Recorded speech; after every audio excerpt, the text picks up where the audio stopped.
الحمد للہ رب العالمین، الصلاۃ والسلام علی سید الانبیاء والمرسلین، اما بعد فاعوذ باللہ من الشیطان الرجیم، بسم اللہ الرحمن الرحیم۔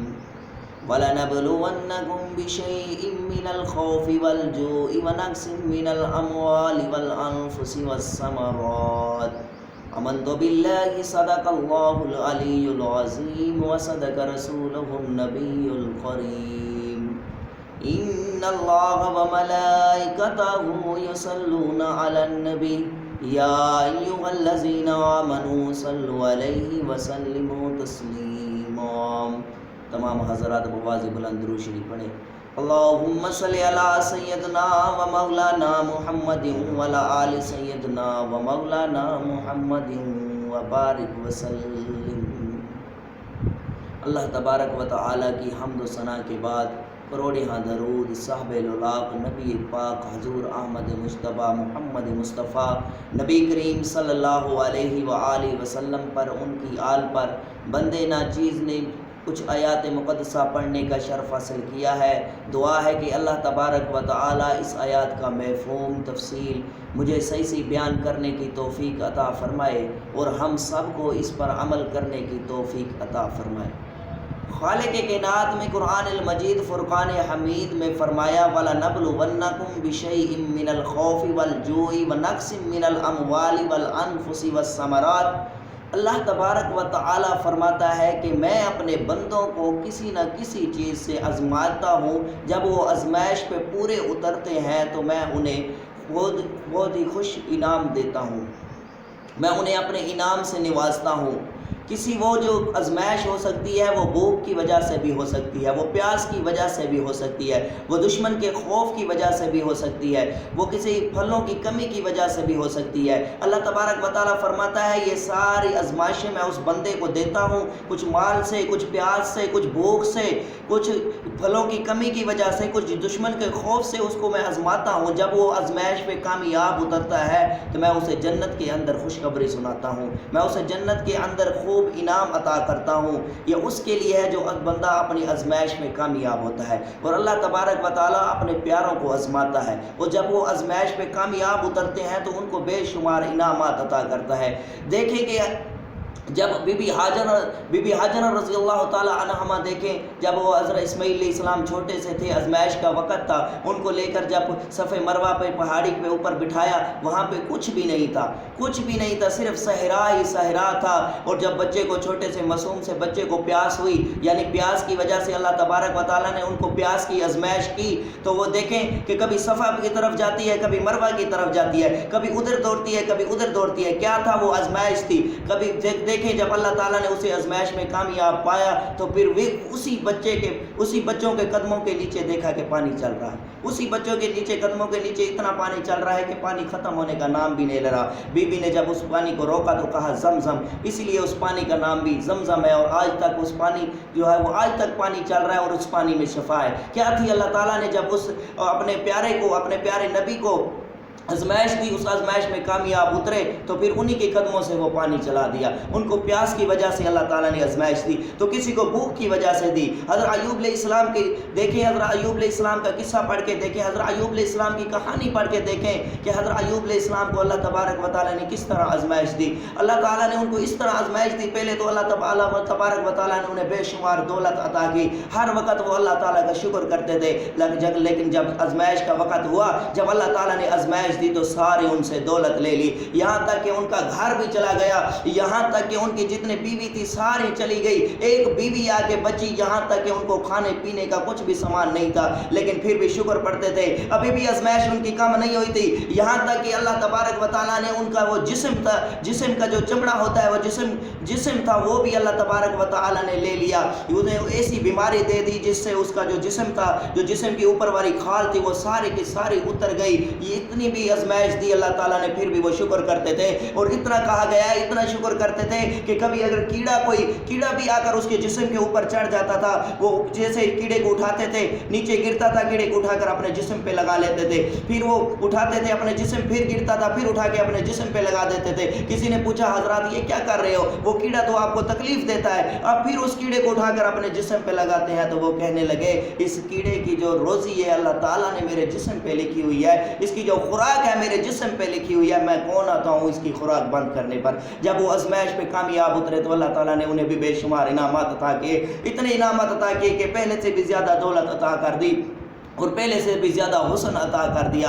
اللہ تعالیٰ اپنے جب بندوں کو آزماتا ہے، جب وہ آزمائش پہ کامیاب اترتے ہیں تو انہیں بے شمار انعامات عطا کرتا ہے۔ دیکھیں انہیں کسی کو بھوک کی پیاس دیتا ہے اللہ تعالیٰ، کسی کو پیاس کی وجہ سے آزمائش دیتا ہے، کسی کو دشمن کے خوف کی وجہ سے آزمائش دیتا ہے۔ لیکن آج میں ایسے عظیم شخصیت کا ذکر کر رہا ہوں جنہیں اللہ تعالیٰ نے یہ ساری آزمائشیں اکٹھی دے دی، یہ ساری آزمائشیں اکٹھی دے دی۔ وہ کون ہے جنہیں اللہ تعالیٰ نے ساری آزمائشیں اکٹھی دے دی؟ وہ حسین ابن حیدر رضی اللہ تعالیٰ عنہ ہے۔ وہ اہل بیت کا گھرانہ ہے جنہیں اللہ تعالیٰ نے ساری اکٹھی آزمائشیں دے دی۔ انہیں بھوک کی بھی آزمائش دی، انہیں پیاس کی بھی آزمائش دی، یہاں تک کہ انہیں دشمن کے خوف کی بھی آزمائش دی، انہیں اپنے پھلوں کی کمی کی وجہ سے بھی آزمائش دی۔ یعنی جو آیات کے اندر جو تھا وہ ساری کی ساری آزمائشیں اللہ تعالیٰ نے ان کو دے دی۔ اور وہ جب وہ آزمائش پہ کامیاب اترے تو پھر دیکھیں کہ اللہ تعالیٰ کیا فرماتا ہے، لا تسلنی عن حسین، کہ نہ پوچھ میرا حسین کیا ہے۔ ایک دن اللہ کے نبی کریم صلی اللہ علیہ وسلم اپنے حسین کو جو ہے نا، حسین جیسے ہی گھر کے اندر آیا تو آپ کیا کرتے تھے؟ جب بھی حسین اندر آتا تھا حسین کو اٹھا لیتے تھے،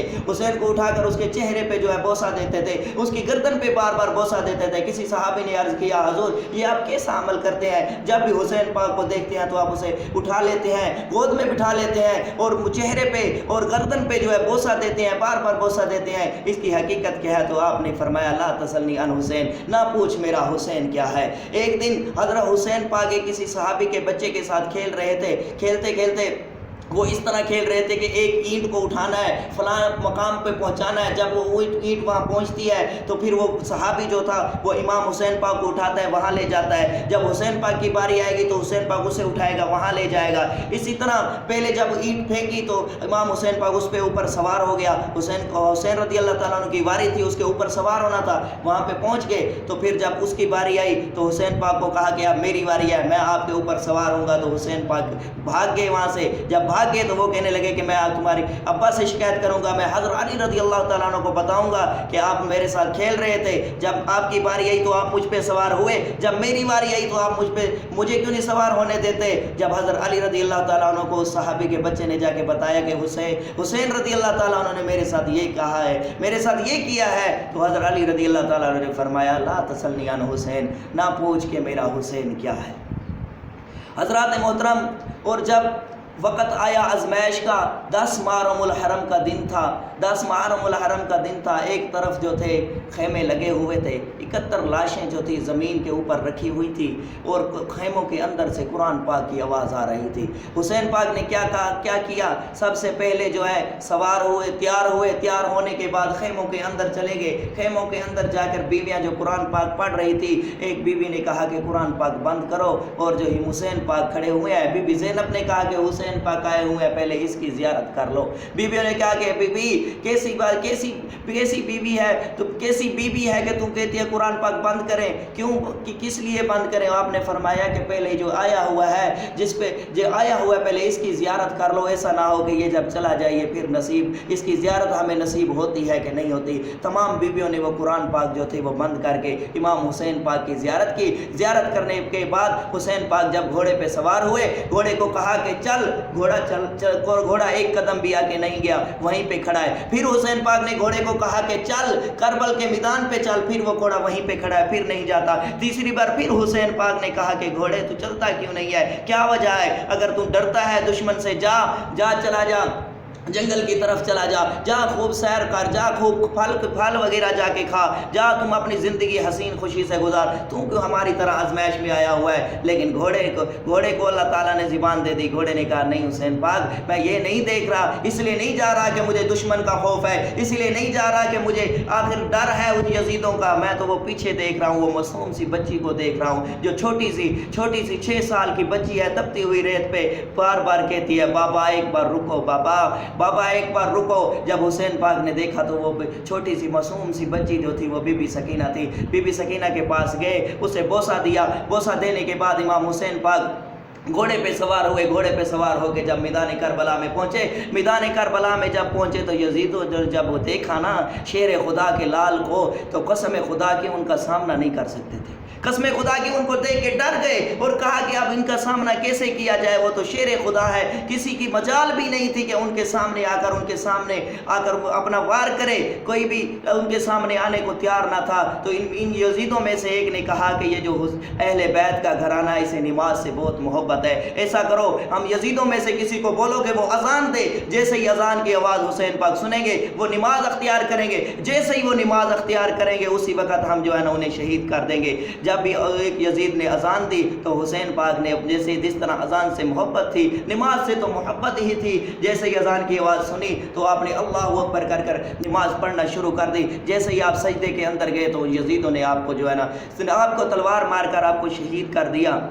جب شہید کر دیا تو یزید بھی دیکھ کے حیران ہو گئے کہ سر جسم سے جدا ہو گیا ہے. سر جسم سے جدا ہو کر بھی قرآن پاک پڑھ رہا ہے, زبان خاموش نہیں ہو رہی. اور یزید کہہ رہے تھے کہ ہم نے کیا کر دیا, ہم نے تو اسی لیے ان کو شہید کیا تھا کہ قرآن پاک پڑھنا بند ہو جائے گا, لیکن پھر بھی یہ قرآن پاک جو ہے نا جاری ہے اور قرآن پاک پڑھ رہا ہے اور سر بھی قرآن پاک پڑھتا رہا ہے. اسی بار اللہ تعالیٰ نے فرشتوں سے کہا کہ دیکھو فرشتوں, لا تسلنی عن حسین, کہ میں نہ کہتا تھا کہ نہ پوچھ میرا حسین کیا ہے. حضرات محترم, دیکھو کہ ان کی یہ قربانی ہمارے لیے مسئلہ راہ ہے. آج ہم ان کی قربانی کو یاد کر کے قرآن سے محبت کریں, نماز سے محبت کریں تو ہماری زندگی میں کامیابی ہو سکتی ہے. شہادت حسین اصل میں مر گئے یزید ہے. اسلام زندہ ہوتا ہے ہر کربلا کے بعد. وما علینا الا البلاغ المبین.